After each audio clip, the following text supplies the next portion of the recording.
हाँ, ऐसी जगह पैसा लगाओ कि कोई हाथ ना भी उठाए, फिर भी तुम्हारी कब्र में खुदा की तरफ से रहमतों के झोंके आते रहे। आप कहेंगे मौलवी ये कैसे हो सकता है? तो मैं तुम्हें बताऊं वफादार औलाद की कहानी। बुरा ना मानना, तुम भी बेटे हो, मैं भी बेटा हूं। मैं बेटों को बुरा कहने नहीं बैठा, लेकिन रवैये गलत है, रवैये गलत हैं। चाहे मैं हूं या तुम हो, कोई भी हो, सुने बहुत गौर से। हमें फुर्सत नहीं बाप की कब्र पे जाने की, फुर्सत मिलती है। अल्लाह ने साल में 2 रातें बहुत बड़ी अता फरमाई। एक रात को शबे कद्र कहा जाता है, दूसरी रात को शबे बरात कहा जाता है। ठीक है जी, ये दोनों रातें बड़ी रातें, समझ गए ना इतनी बात। हमारे यहाँ उसूल क्या है, नूर भाई शबे कद्र आ जाए या शबे बरात, हमारा सारा नौजवान एक्टिव हो जाता है। अच्छी बात है, होना चाहिए, अच्छी बात है, एक्टिव होना चाहिए। लेकिन एक्टिव किस लिए होते हो? मौलवी ने कह दिया कि ये शब्बेदारी करनी है, ये रत जगे हैं, इन रातों में जागना है। तो हम सिर्फ जागने को ऐन इबादत समझते हैं। जागना क्यों है इससे मतलब नहीं, जागना है, गप्पे लड़ाएंगे, बातें करेंगे, गेम खेलेंगे, मोबाइल चलाएंगे, और जिसे अल्लाह ने थोड़ा बहुत धनिया दे दिया है ना, वो टंकी फुल कराएगा और चाबी लगाएगा फुल एक्सीलरेटर के, हाईवे से एक चक्कर इधर का एक उधर का, आधी रात खत्म, 2-3 रगड़े टूटे फूटे, शबे कदर खत्म। ये सच्ची बात है। और जो रह गए थे गांव में, वो कब्रिस्तान गए, जाना चाहिए। जाके क्या किया, जाके क्या किया जानते हो? गए कब्रों की सफाई की, घास तक छील डाली, जबकि कब्रों से हरियाली नहीं हटानी चाहिए। लेकिन इसने सफाई के चक्कर में सब पे खुरपा। अब्बा की कब्र दिख नहीं रही, उस पे चूना फेर दिया, ईंटें लगा दी ताकि घास का दाना ना उग सके।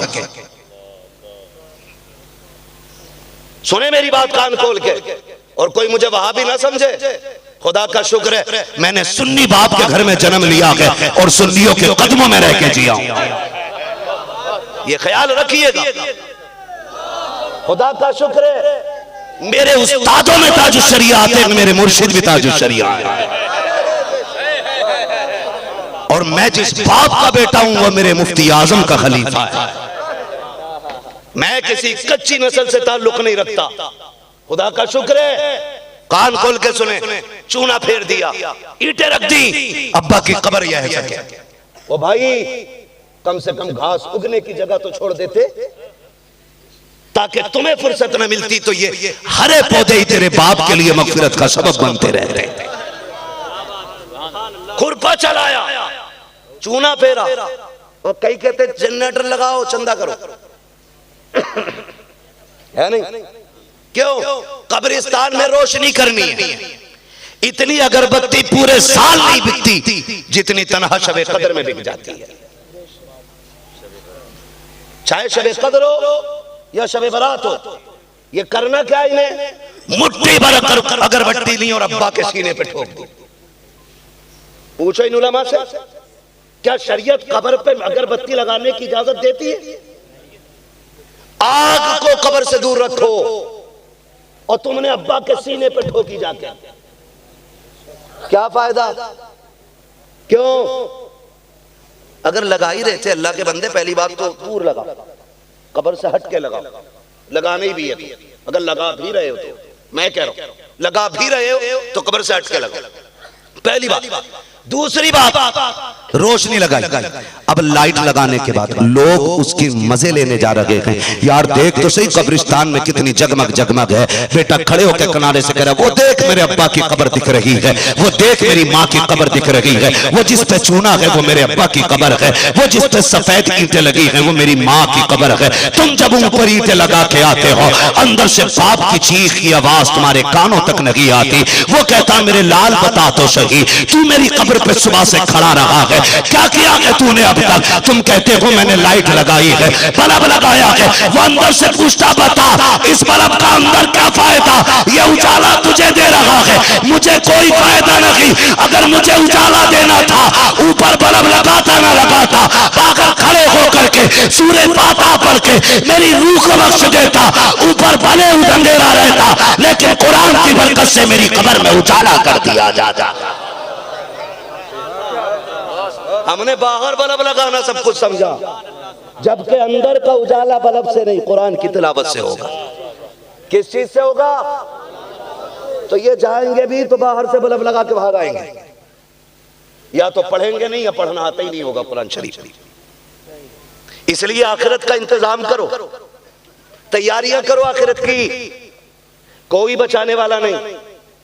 ये हजूर आ जाइयो, जनाजा पढ़ा लियो भाई, ठीक है, बुजुर्गों से जनाजा पढ़वाना अच्छी बात है, लेकिन याद रखिएगा हुकूकुल्लाह अपने करम से रब माफ कर देगा, लेकिन हुकूकुल इबाद में उसकी लाठी इतनी सख्त है वो उस वक्त तक माफ नहीं करेगा जब तक एक बंदे का दूसरे बंदे से हिसाब बराबर नहीं करा लेगा।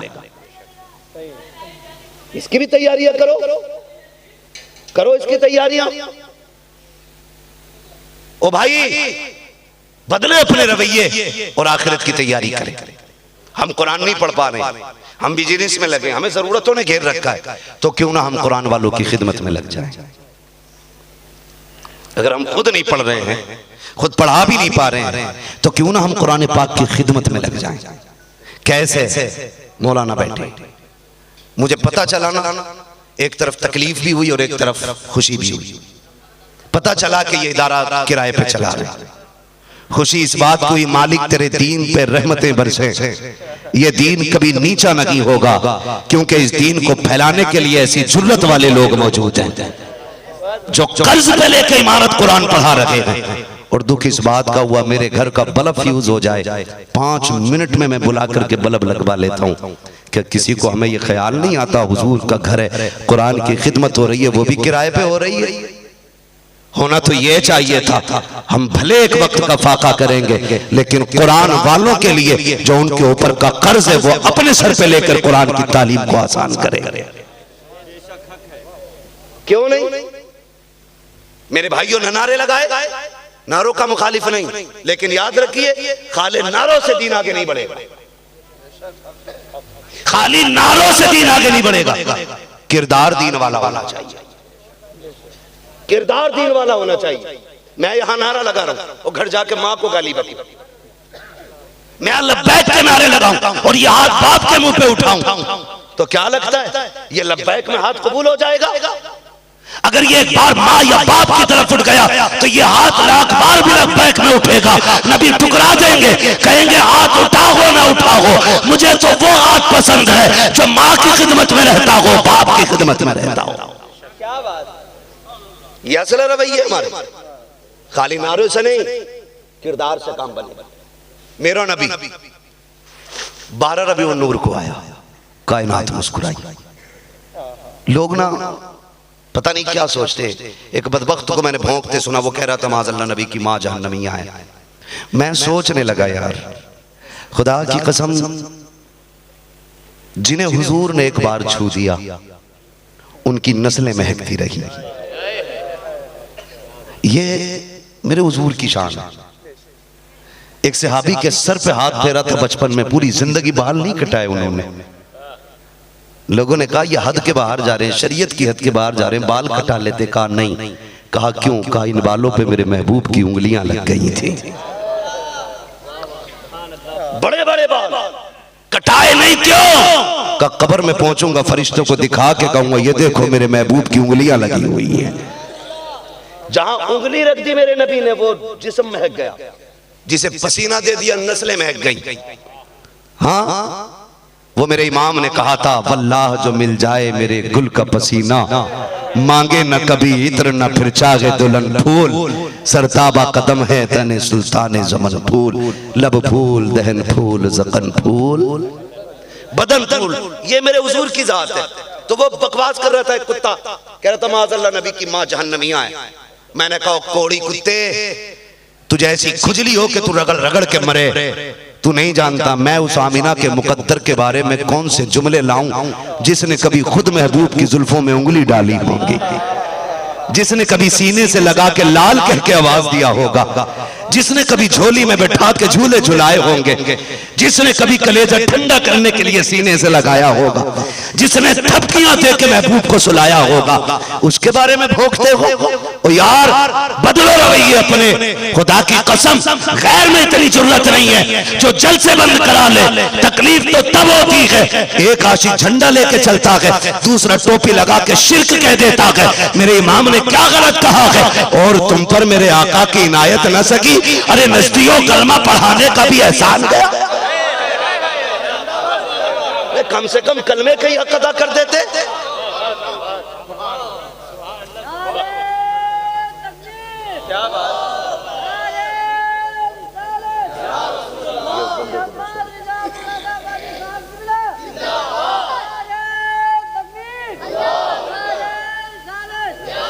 सोचो तो सही, मैं तो कहता हूं और उस शख्स को हुजूर का मिलाद मनाना चाहिए जिसके घर में बेटियां मुस्कुरा रही हैं। हर उस शख्स को झंडा लगाना चाहिए। मैं मुसलमान नहीं कह रहा हूं, सुन्नी नहीं कह रहा हूं, हर इंसान की बात कर रहा हूं। हर इंसान की जिसके घर में बेटी खेल रही है लाजिम है 12वीं का चांद दिखने से पहले वो झंडा लगा दे, इसलिए कि आंगन किसी का भी हो, बेटी किसी की भी हो, उसके लबों पे मुस्कुराहट मेरे नबी की दी हुई है,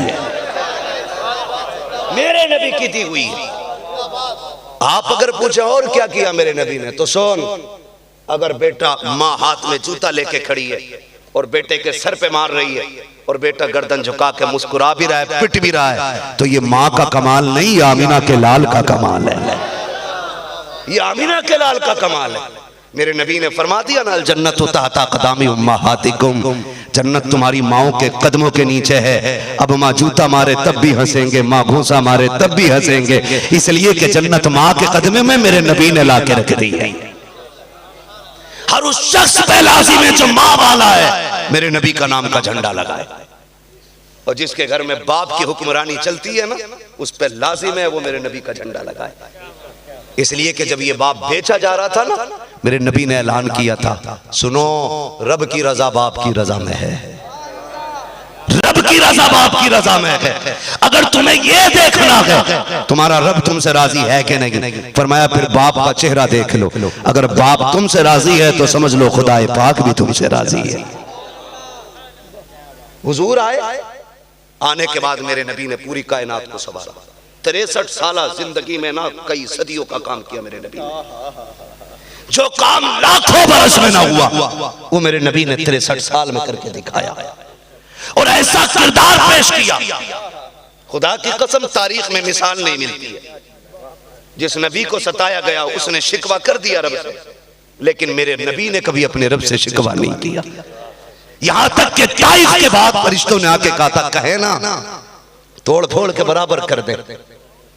मेरे नबी ने फरमाया था ना, मैं यहां मिटाने नहीं आया, मैं यहां मिटते हुओं को बचाने के लिए आया हूं। हुजूर बड़े सितम किए हैं, खून बह रहा है, कहे तो पहाड़ ला के रख दे। फरमाया सुने, मैं इसी ताइफ से देख रहा हूं लोग मेरे दीन का झंडा लेके उठेंगे और 7 समंदर पार जाके मुस्तफा के दीन का परचम बुलंद करेंगे।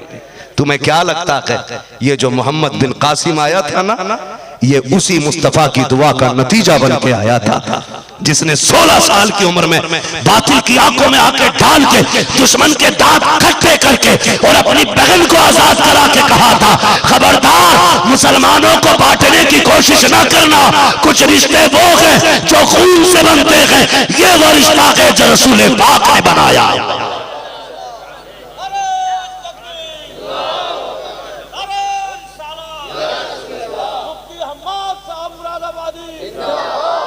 आज कमी है ना हमारे पास, किरदार की कमी है, अखलाक की कमी है। मर जाएंगे तो तीजे के लिए सबसे पहले मौलवी आएगा।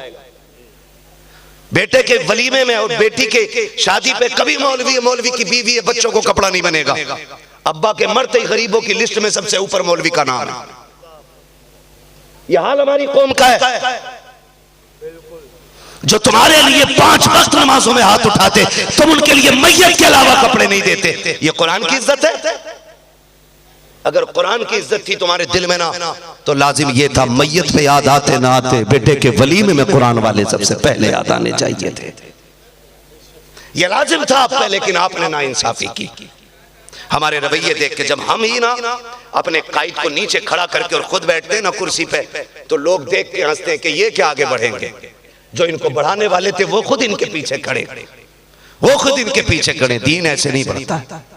दीन को बढ़ाने के लिए अखलाक और किरदार बहुत ज्यादा जरूरी है। आखिरी बात बयान करके मैं बात खत्म कर रहा हूँ। मेरे नबी कौन है सल्लल्लाहु ताला अलैहि वसल्लम सहाबा की महफिल में बैठे हुए, अचानक मेरे नबी ने फरमाया मैं हाजिर हूँ, फिर फरमाया मैं हाजिर हूँ, फिर फरमाया मैं हाजिर हूँ। सहाबा फरमाते हमने आवाज ना सुनी, लेकिन आका को कहते हुए सुना। इतना कह के हुजूर उठ के दौड़े। सहाबा कहते हम हुजूर के पीछे पीछे दौड़े। कहते हुजूर की रफ्तार इतनी तेज थी कि हम हुजूर से पीछे रह गए। मगर सहाबा कहते हम पहुंचे कैसे? हम ऐसे पहुंचे जिन जिन गलियों से खुशबू आ रही थी हम रुख उधर ही कर लेते थे। हम खुशबू के जरिए हुजूर तक पहुंच गए। अब तवज्जो कीजिएगा। गए हुजूर, एक दरवाजे पे खड़े, अंदर से बच्ची की आवाज आती है कौन है? फरमाया अभी तूने कहा था ना मेरा कोई भाई नहीं है। काश मेरा कोई भाई होता तो ये सितम ना होते। फरमाया मैं तेरा भाई बन के आया। बच्ची कहती है अगर मेरा भाई इतना अच्छा होता तो मुझे दुश्मनों के हाथों में बेच के न जाता। फरमाया तूने फिर ये भी कहा था काश मेरा बाप आ जाता और मुझे ले जाता। फरमाया बेटी मैं तेरा बाप बन के आया। उसने कहा नहीं, अगर मेरा बाप इतना अच्छा होता तो मुझे 8 साल की उम्र में मक्के के बाजार में बेच के नहीं जाता। फिर उसने जब ये बात कही, मेरा नबी कहता है सुन मैं तेरा हमदर्द बन के आया। उसने कहा मक्के में किसी को किसी के दर्द से मतलब ही नहीं, तू कौन हमदर्द है? फरमाया फिर दरवाजा खोल देख कौन आया। जब बच्ची ने दरवाजा खोला सामने मेरे मुस्तफा का चेहरा नजर आया। आका अंदर तशरीफ लेकर के गए। क्या बात है मेरी बच्ची? उसने चेहरा देखा, देखती रह गई। तवज्जो है ना? खत्म कर लूं भाई, जरा बोल दें या रसूल अल्लाह। हाँ मैं बात वैसे भी खत्म करने लगा हूं, 2-3 मिनट की मेरी बात नहीं रह गई है सारी। तवज्जो है सारे लोगों को? जैसी बच्ची ने हुजूर का चेहरा देखा ना बस देखती रह गई। हुजूर फरमाते हैं क्या बात है बेटी? तो सुने जो लंबे जमाने से दुखों का मारा हो और फिर अगर किसी को कोई हमदर्द मिल जाए, कोई हमदम मिल जाए, कोई गमखार मिल जाए ना, तो फिर वो फूट के रोता है, फिर वो खुल के रोता है और फिर उससे अपने दिल की सारी भड़ास निकालता है। जब महबूब ने कहा ना बेटी बात क्या है, किसी ने पहली बार सर पे बेटी कह के हाथ रखा था। बेटी के सारे जख्म भर आए, बेटी की चीख निकली। उसने कहा मैं आपको तो नहीं जानती कौन हो आप, लेकिन आपके लहजे में वो प्यार है जो मैंने कभी बाप के लहजे में नहीं देखा। आपके हाथ में वो शफ़क़त है जो मैंने कभी अपना में महसूस नहीं की। और लफ्ज़ बेटी ने मेरा दिल जीत लिया है, इसलिए मैं समझती हूँ कि आप मेरे सच्चे हमदर्द हैं। बच्ची कहना शुरू करती है जनाब आज मेरी 16-17 साल उम्र है, मैं 7-8 साल की थी, मेरा बाप मुझे मंडी में बेच के चला गया। जिस जगह पे आप देख रहे हैं मैं 8 साल से इस कमरे के अंदर कैद हूँ, सारा काम भी करना है और यहाँ पे रहना भी है। का इतनी दुखों की मारी हूँ, आज तक कोई मेरा हाल पूछने नहीं आया। मैं ये सोच सोच के रोती हूँ काश मेरे दुखों के बारे में मेरे बाप को पता चल जाता तो आज वो मुझे यहाँ न छोड़ता। बच्ची अपना हाल दिल बता रही है, तारीख गवाह है, मुअर्रिखीन लिखते हैं वो बच्ची इतनी नहीं रोई जितना मेरा नबी रो रहा है। आका करीम पूरा वक्त दे करके उसकी दास्तान सुनते हैं। आका कहते हैं बेटी चाहती क्या है? उसने कहा चाहती क्या हूँ कि मेरा होगा भी क्या, मेरे चाहने से भी क्या बनेगा। आका कहते हैं बताना तेरी ख्वाहिश क्या है। बच्ची ने कहा था काश कोई होता जो मुझे इसकी गुलामी से निकाल के एक आजाद जिंदगी दे देता। मेरे नबी ने इतना सुना, सहाबा तो खड़े थे, फरमाया सहाबा जी आका का इसका सारा सामान इकट्ठा किया जाए। सारा सामान इकट्ठा किया है। जब गठरी बन गई है, बच्ची का हाथ मेरे नबी ने पकड़ा है, कहा वहां लेके चल जिसने तुझे खरीदा था।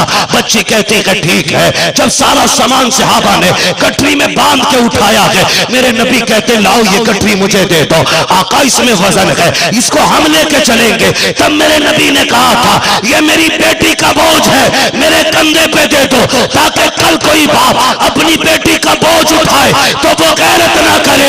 नबी की सुन्नत समझ के उसका बोझ उठा के लेके चला।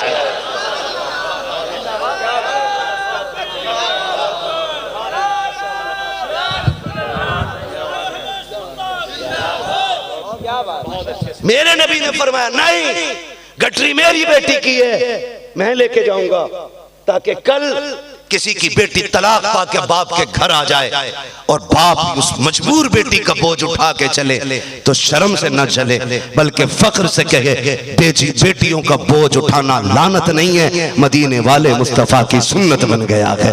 मेरे नबी गठरी लेके चले, कंधे पे गठरी, बच्ची का हाथ है, बेटी किधर मिलेगा? बच्ची इशारा करती जा रही है। बस्ती से बाहर निकल गए, आ गया जंगल में मकान बना है, वो यहूदी अपनी छत पे बैठा हुआ है। मेरे नबी बच्ची का हाथ पकड़े हुए तशरीफ ला रहे हैं। खुदा की कसम मेरे नबी की शान एक ये भी निराली थी कि अगर लाखों चेहरे हों और कितनी भी दूरी पे मुस्तफा हो तो किसी का चेहरा साफ नजर आए ना आए, मेरे नबी का चेहरा साफ नजर आया करता था। जैसे देखा उसने दसों चेहरे हैं लेकिन एक चेहरा नुमाया नजर आ रहा है। उसने चेहरे को देखा, गौर किया, बच्ची को देखा, नीचे उतरा, घर में आके बैठ जाता है। मेरे नबी दरवाजे पे आए, आहट हुई, कौन आया है? आका फरमाते अना मोहम्मदुर रसूलुल्लाह, मैं मोहम्मदुर रसूलुल्लाह हूं। उसने कहा दरवाजा नहीं खोला जा सकता, आपकी बातें मशहूर हैं, जो आपसे बात कर लेता है आपका हो जाता है, जो आपको देख लेता है आपका हो जाता है। लोग चाहिए, मैं आपसे बात नहीं करना चाहता। मेरे नबी ने कहा मुझसे बात करना कर, लेकिन इस बच्ची के बारे में बात करनी है जिसे 8 साल पहले खरीद के तूने गुलाम बनाया था। इतना सुनना था। अंदर गया, तोड़ करके बाहर आया, दरवाजा खोला, मेरे नबी को देखता है, फिर अंदर गया और साथ में किताब लाया है। रिश्तेदार मौजूद थे, सबको लेके आया। वो कहता सुनो तुम इनकी निशानी देखो, मैं किताब पढ़ रहा हूँ। उसने किताब के वर्क पलटे, कहता बताओ इनका चेहरा नूरानी है कि नहीं? का बेशक है। का इनका सीना कुशादा है कि नहीं? का बेशक है। इनकी दाढ़ी घड़ी है कि नहीं? का घनी है। का बताओ इनका कद खूबसूरत है कि नहीं? सबने कहा हाँ। फिर वो खड़े होकर कहता है क्या तुम्हारे बाप का नाम अब्दुल्ला है? मेरे नबी कहते हैं जी। क्या तुम्हारी माँ का नाम अमीना है? मेरे नबी कहते हैं जी। क्या ये जो बच्ची है तुम इसे आजाद कराने आए हो? कहा जी। उसने किताब एक तरफ रखी, कदम पकड़े, कहा बच्ची बाद में लेके जाना, पहले कलमा पढ़ा के मुझे अपना गुलाम बना लीजिए।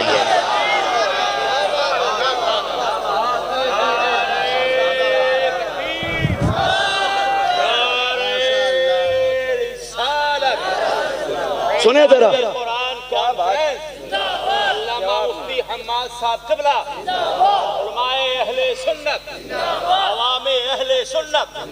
ख्वाजा का हिंदुस्तान, हिंदुस्तान का बाशऊर मुसलमान, नारे तकबीर। तवज्जो है सारे लोगों की? अल्लाह आपको सलामत रखे। का इस बच्ची की कीमत बता। उसने कहा हुजूर ये मेरी तरफ से आपको तोहफा है। आका आप क्या चाहते हैं? फरमाया आजादी का जा, मैंने मुस्तफा आजाद कर दिया है। जब वो उसने कलमा पढ़ा, खानदान कहने लगा आज तक सारी किताब तुझसे सुनते थे, तू अकेला दीन में क्यों जाएगा? अगर तू मान गया कि ये सच्चा रसूल है तो फिर हमें भी तो कदमों में आने की जगह दे दे, हमें भी तो आने के कदमों में जगह दे। कहा हमारी किताब ने बताया जो आखिरी पैगंबर होगा उसकी शान ये होगी वो गुलामों को अपना समझ के आजाद कराएगा। हाँ, खुदा की कसम बरेली से आवाज होती है कि अपने महबूब की उम्मत में बनाया मुझको, शुक्र किस तरह करूं मालिको मौला तेरा, दिल बस खौफ से पत्ता सा उड़ा जाता है, पल्ला हल्का ही सही भारी है भरोसा तेरा। खुदा की कसम हम तो कहते हैं ये नाज ये अंदाज हमारे नहीं होते, झोली में अगर टुकड़े तुम्हारे नहीं होते, मिलती ना अगर भीख हुजूर आपके दर से, इस शान से मंगतों के गुजारे नहीं होते। हाँ मेरे भाई, बड़ा एहसान मेरे नबी का है। फिर कुरान घर घर मेरे नबी ने पहुंचाया। घर घर इस कुरान के लिए कुर्बानियां पेश की गई, माओ ने बच्चे दिए, बच्चे कुर्बान किए, माओ ने खानदान के खानदान उजड़ गए, तब जाके कुरान हम तक पहुंचा। आज हम पे लाजिम है हम अपने नबी को राजी करने के लिए कुरान की खिदमत में लग जाएं। करेंगे इंशाअल्लाह, करेंगे इंशाअल्लाह। मेरे हिसाब से कितने बच्चे रहते हैं मदरसे में आपके? 50 के करीब, 85 के करीब। खाना मदरसे में है? एक बात मैं कहूं आपसे, अल्लाह ने आपको बहुत दिया है, बहुत दिया। ये भी क्लियर है कि हम सब के घरों की ये कहानी है, एक दो बच्चे के हिस्से का खाना, एक दो बंदे के हिस्से का खाना तो हर टाइम में हमारे घरों में बचता है। बोलो बचता है कि नहीं? बोले बचता है कि नहीं? इतना तो बच ही जाता है ना। तो आपसे इतनी गुजारिश है मेरी, रब ने आपको दौलत दी है, या तो एक काम करें, एक बच्चा अपने घर पे खाने पे लगाएं, और या एक बच्चे का खर्च अपने सर लें।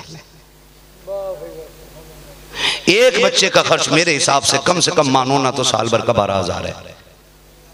12,000 कम से कम बता रहा हूं, ज्यादा तो लिमिट के ऊपर बात है, मैं कम से कम जोड़ रहा हूं। 12,000 एक बच्चे का खर्च माने।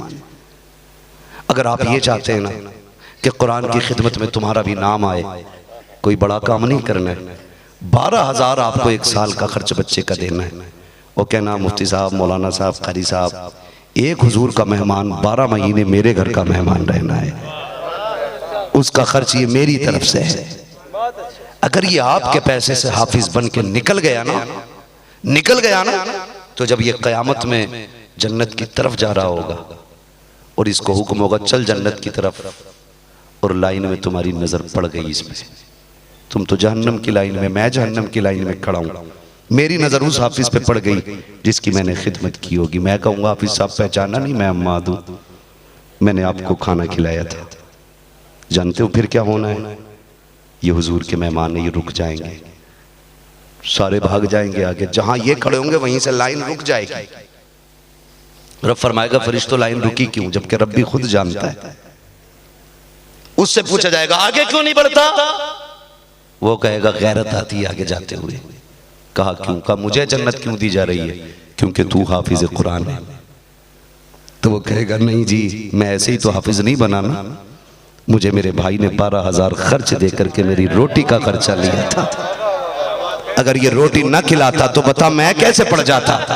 कहा चाहता क्या है? कहा आज अकेले नहीं जाना, ये जाएगा तो जाऊंगा, ये जाएगा तो जाऊंगा। फिर रब है हमारा करीब, इतना करीब, इतना करीब, खुदा की कसम वो आवाज दे के कहेगा फरिश्तों इससे कह दो, ये जिसको कहता जाएगा आज मैं उसे जन्नत देता जाऊंगा, मैं उसे जन्नत देता जाऊंगा। कोई बड़ा काम नहीं है साल के 12,000, और एक मेहमान हुजूर का आपके घर रहेगा। याद रखिएगा कुछ काम ऐसे होते हैं जो दवाओं से नहीं चलते, दुआओं से चल जाया करते। किस चीज से चलते? दुआओं से चल जाते। हमारे माशाल्लाह काफी पढ़े लिखे लोग, मुबारक भाई और इन जैसे कई सारे लोग माशाल्लाह बैठे, और यहाँ बैठ के इन्होंने बताया कि सारे ओहदेदारियां बाद की होती हैं, हुजूर की गुलामी पहले हुआ करती है ना, पहले हुजूर के गुलाम है। तो बड़ा अमीर बंदा अमेरिका गया और वहां जाके बिजनेस किया, उसने बड़ा पैसा कमाया। कुछ दिन बाद उसको बीमारी लग गई ना, चेकअप हुए तो डॉक्टर ने कहा, चेकअप किया तो बोले कैंसर हो गया। उसने कहा बचाओ, पैसा था, उसने कहा जितनी चाहो दौलत ले लो, मुझे बचा लो। लेकिन हर चीज पैसे से नहीं खरीदी जा सकती, जिंदगी पैसे से है। बोले जरा, पैसों से जिंदगी नहीं खरीदी जा सकती। डॉक्टर ने कहा बचना ही नहीं है। हमारी कौम का तो हाल ही है, जब सब जगह से नाउम्मीद हो जा फिर आवे अल्लाह की बारगाह में, मालिक अब तो तू ही करम करेगा। डॉक्टर ने भी हाथ उठा दिया, अब क्यों रो रहा है? काश ये आंसू पहले निकल गए होते तो शायद डॉक्टर के कई लाख रुपए बच गए होते, है ना। तो फिर आया एक कलंदर के पास, दीवाना बैठा था, बाबा दुआ करानी है। क्या हो गया? बीमार हूं। डॉक्टर ने कहा 1 महीने का मेहमान है। फिर मैं अच्छा क्या हो गया? कैंसर है। कहने लगे कहाँ कर? फला मुल्क का। अपने वतन कब से नहीं गया? कि 30 साल हो गए। उसने कहा वतन जा और जाके अपनी कमाई की दौलत के दरवाजे खोल, रोज लंगर चला और अपने रिश्तेदारों अहबाबों को दोनों वक्त का खाना खिला। 3 महीने बाद आना, फिर बात करेंगे। उसने कहा जनाब डॉक्टर ने 1 महीने की गारंटी दी है। कहने लगे जा मोहम्मद का गुलाम तुझे 3 महीने की गारंटी दे रहा है। आ गया 3 महीने तक उसने लंगर चलाया। 3 महीने के बाद गया, चेकअप हुए, कोई कैंसर वैंसर नहीं था। डॉक्टरों ने कहा ये क्या हो गया, ये इलाज कहाँ कराया? उसने कहा डॉक्टर जब तुम्हारी दवाई फेल हो गई ना, फिर मदीने वाले की दुआएं काम आने लग गई हैं। तो भाई जब आप सदका करते हैं, रिस्क लुटाते हैं, कपड़े बांटना, पानी अलग चीज है, किसी को पैसे देना अलग चीज है, सबसे बड़ा सदका है किसी भूखे को खाना खिला देना। आप खाने का इंतजाम करें। मौत तो सबको आनी है, मरना सभी को है, गारंटी किसी के पास नहीं है। उजाले अपनी यादों के हमारे पास रहने तो न जाने किस गली में जिंदगी की शाम हो जाए। हाँ, एक पौधा लगा दो, इसमें सिर्फ 12,000 महीने के देने, और हुजूर का एक मेहमान अपना मेहमान बना लो। मैं तो कहता हूं हाफिज साहब, मेरा नाम लेके कोई आपके बस्ती में आ जाए, ओके मेरी गाड़ी खराब हो गई है, मुफ्ती अम्माद का भाई हूं या दोस्त हूं, आप भगा दोगे कि खिलाओगे? उसे खिलाओगे ना? और वो जाके कहे कि हम गए थे मिर्जापुर, हमें लोगों ने बहुत खिलाया पिलाया, आपका नाम ले दिया था, बड़ी इज्जतें मिली, तो मैं जब सुनूंगा तो आपको दुआ दूंगा कि बद्दुआ? मैं कहूंगा यार भला हो उन लोगों का कि उन्होंने मेरी मोहब्बत का हक अदा कर दिया। खुदा की कसम जब रोज तेरे दस्तरखान से कुरान वाला खाना खा के उठेगा ना, और अल्हम्दुलिल्लाह कह के जाएगा, फरिश्ता जाके कहेगा या रसूल अल्लाह, एक बंदे ने आपके मेहमान को इज्जत से खाना खिलाया गया। खुदा की कसम हुजूर ने अगर 365 दिन में एक बार कह दिया ना मालिक मैं इससे राजी हो गया हूँ, तो समझ लेना कोई कब्र पे अजान पढ़े ना पढ़े फिर भी तेरे बेड़े पार होके दिखा दे। काम अच्छे करके चलो, काम अच्छे करके चलो, कुरान की खिदमत करके चलो, करेंगे इंशाअल्लाह। ये इदारा जो चल रहा है, अल्लाह करे मुझे फिर बुलाना ये दोबारा अगले साल, और मैं आऊं तो खुदा करे कि ये किराए की जमीन से उतर के अपने पैरों पे खड़ा हो जाए, और मैं आके देखूं कि इस बस्ती के मुसलमानों ने सिर्फ अपनी इमारत बनाई है या मदीने वाले का घर भी बनाया है। उम्मीद की जा सकती है इंशाअल्लाह। साथ देंगे कुरान का, सारे वादा करें इंशाअल्लाह। फरमाया गया लक़द कान लकुम फी रसूलिल्लाहि उस्वतुन हसना, मेरे महबूब की जिंदगी आपके लिए बेहतरीन नमूना है। हाँ, याद आ गई वो बात। ये रात में सरकार के साथ ही था जलसे में, और सरकार को यहाँ भी आना था, तो रात में सरकार से पूछा मैंने कि हजरत अभी चलेंगे कि कल चलेंगे? तो सरकार फरमाने लगे मौलाना मेरे कुछ जुमे के दिन के वज़ाइफ रहते, मैं वज़ाइफ छोड़ के नहीं जाऊंगा, मैं यहां से बिलग्राम शरीफ जाऊंगा और फिर वहां से इंशाअल्लाह मैं जुमे के बाद आ जाऊंगा। लेकिन मशीयत इलाही, मर्जी रब, हमारे और आपके चाहने से सब कुछ नहीं होता है, होता वही है जो रब चाहता है। 4 बजे जब मैंने फोन पे बात की तो हजरत आने की कंडीशन में नहीं थे। दुआ करें अल्लाह ताला हमारे हजरत की उम्र में बेपनाह बरकतें अता फरमाए। हजरत की तबीयत अलील हो गई, जिसकी वजह से सरकार नहीं आ सकी,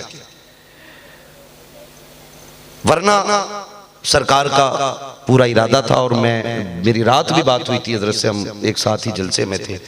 वो कहने लगे मौलाना बारिश नहीं हुई तो फिर तो हम हर हाल में बगैर आपके फोन के भी आ जाएंगे। हाँ, लेकिन तबीयत इतनी अलील हो गई है कि बस दुआ करें अल्लाह ताला हजरत की उम्र में बरकतें अता फरमाए।